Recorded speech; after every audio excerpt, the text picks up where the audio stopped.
DJ सनी। जगह जगह पर पंडाल धराइल बा, मैया सबके घर आ गइल बड़ी, कितना नीक लगता रे बाबू। और दुर्गा पूजा समिति के द्वारा आज देवी जागरण के आयोजन रखल गइल बा। तो हम चाहतानी कि जितना लोग देवी जागरण में आइल बा सभे अपन हाथ उठा के एक बार प्यारा सा जयकारा माई दुर्गा के लगा दी। सभे प्रेम से बोली दुर्गा मैया की। मैया आ गइल बड़ी आ तरह तरह से भक्तगण स्वागत में जुट गइल बड़े। यही ना एगो भक्त अपना मेहरारू से कहत रे, का कहत रे कैसे कि अपना मोहलिया से निकल हरी सबके मम्मी झूठ गइल का मास्टर। डीजे सनी कटरिया। मोहलिया में से निकल हरी सबके मम्मी, अपना मोहलिया में से निकल हरी सबके मम्मी। खीरा छावा खड़ा भइल गौआ के आई, कहिया हमी कुछ कहिल नहीं। खीरा छावा खड़ा भइल गौआ के आई, कहिया हमी कुछ कहिल नहीं। सबके अलग अलग भाव होला। यही भाव में हमार भौजाई भैया से कहत रहली हो, ए राजा जी, तो भैया कहलन है कि का हो।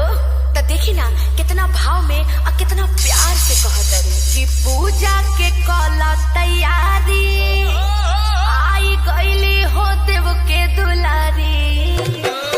आई पूजा के कला तैयारी, आई गईली हो देव के सनी चौहान।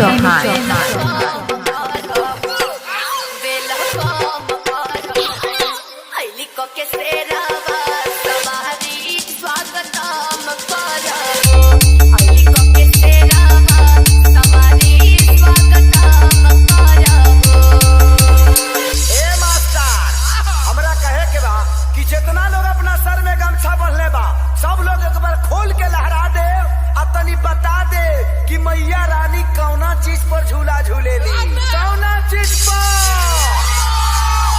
एक लमर आजा कि झूमेली झूम झूम हरी हरी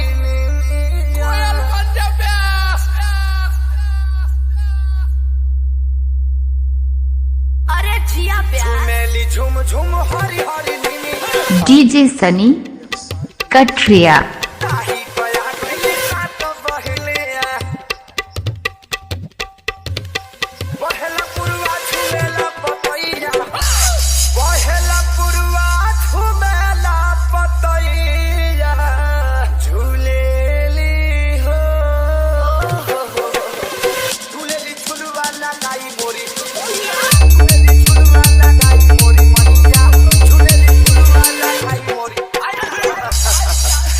एगो बात बताओ, ओ बड़ा से बोलो तारू, पूजा पाठ में जान तो बाड़ू जे का का लागेला? सब जानता ने दिया ढक्कन गाय। ऐसा ना चलता हूँ, जाके बताओ पैसा ले ले बाड़ू है थोड़ी ना? सुनी होई दिया लागी ए पिया, दिया लागी औरी ढक्कनियो लागी हो। ए पिया काला सा के पनिया पा मैया जी के लौला की जननियो लागी हो।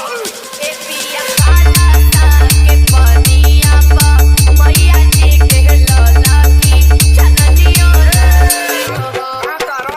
देखा ज्ञान तो तारा ढेरे कुछ बा, लेकिन पहले के पूजा में आजकल के पूजा में बड़ा अंतर हो गइल बा।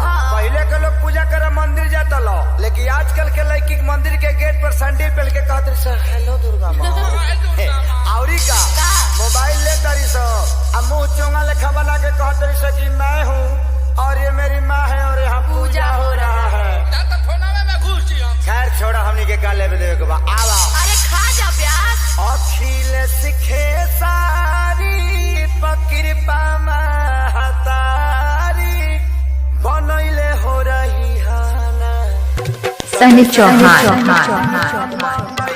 वैसे अपनैले हो रही हाना, तो जैसे